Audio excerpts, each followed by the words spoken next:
perfect happiness for 1,000 years. That's what the Spirit is going to promise. And almost like the Garden of Eden created all over again. And now we find that a lot of preachers are preaching the great age of glorious new age of victory, victory over wars, victory over social unrest, victory over famines, and victory over all kinds of and he used the words new age to describe what was coming. It would be a glorious new age, yeah. And this is exactly what the movement is all about today.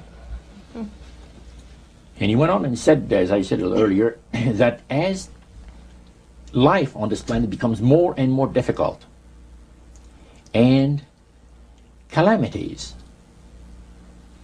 will strike the planet more and more frequently, the spirits at that time are going to put all their effort to impress religious leaders, to bring before the masses of the earth the sacredness of Sunday. See? They will teach Sunday sacredness. And with the religious leaders, looking forward to 1,000 years of perfect peace on earth, they will put all their effort into it. Then laws will be passed by governments. One person asked, what's going to happen about people that don't believe in the Spirit's recommendation? The priest says, that's be no problem at all. Laws will be passed by governments that will force people to go along with it, regardless of whether they believe in it or not. And he says the law enforcement officers will explain to people, make it clear that such a law is necessary to assure the well-being of all people. He says the laws will be passed with no effort at all. And then he went on and he said about the fact that the venerability of the sun, which in ages past was such an irritant to the Creator. All these great nations and other nations, of smaller ones, were all involved in sun worship. And in those centuries, the Creator found that teaching of worship of the sun to be a terrible irritant. And he said, it is going again to take place, but not in worshiping the sun, in remembering Sunday to keep it holy. He made a statement I would never forget. He says, by the observance of the day upon which the master, Satan, has placed the unction of his authority and power, he receives homage, regardless of whom people claim to worship. Isn't that something? So, can you understand now why I had 28 Bible studies in 1 week and started to go to church on Sabbath? And I never missed since until I became sick. The issue of a day of worship came up in that meeting. Was Sunday the only day mentioned?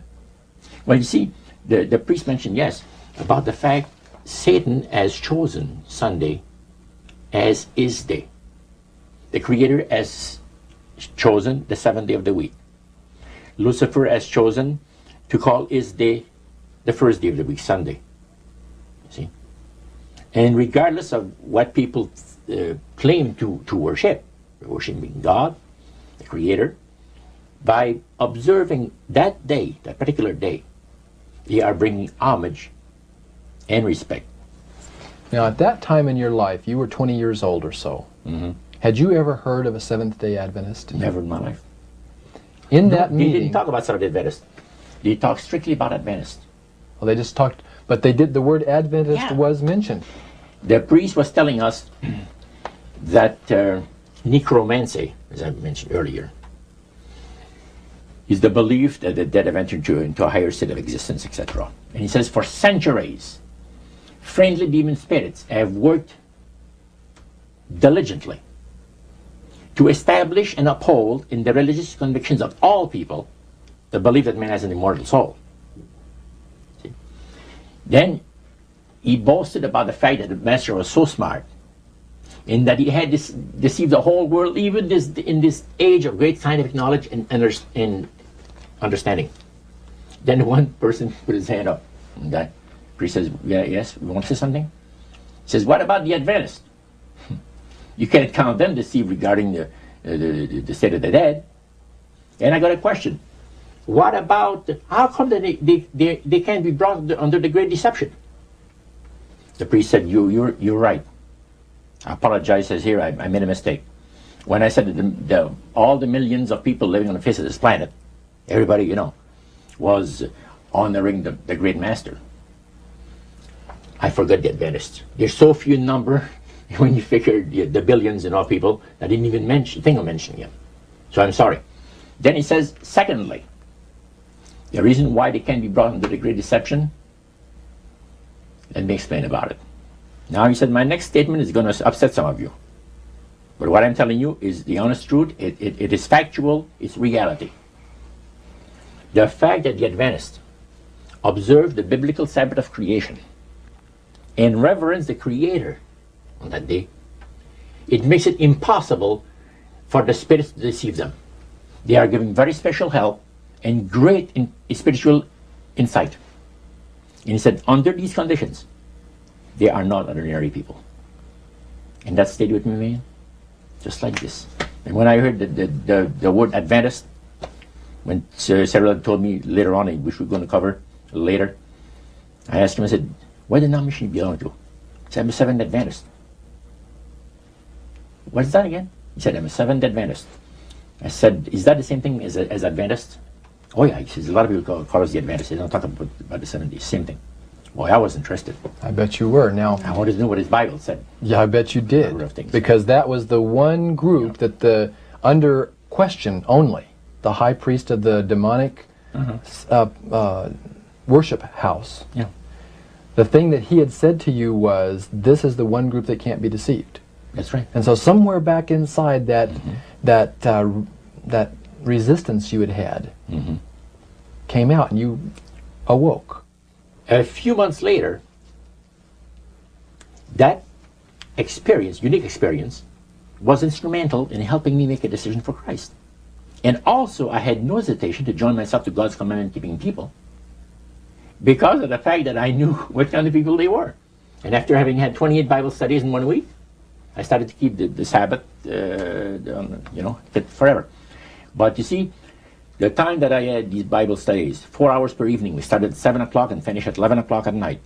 We had this Bible study similar to what you showed me the other day, that you have in your pocket. The Bible studies were about an hour. There were questions, and then you looked at the verses that they gave you in the Bible, and you had your answer. It was so fantastic.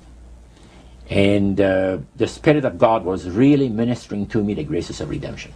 Every moment of all those Bible studies was precious. Precious, precious, precious. Roger, at that time, your major language was French. You did not speak English, and all of this happened in the French language in Montreal. How long after you became a Seventh-day Adventist, or after you learned of Seventh-day Adventists, did you read the book Great Controversy by Ellen White? Well, I joined the church. I first had the Bible studies in October of 46. In April of 47, I was baptized into the church. In September of that year, Hilda and I got married. And the French church in Montreal gave us, as a wedding gift, the Conflict of the Ages series. And I had not read the Greek Controversy up to then. But then you read it. Yeah. And what went through your mind when you read the book Great Controversy, thinking back on the experience you'd had maybe just a year or so before? That's right. What went through your mind?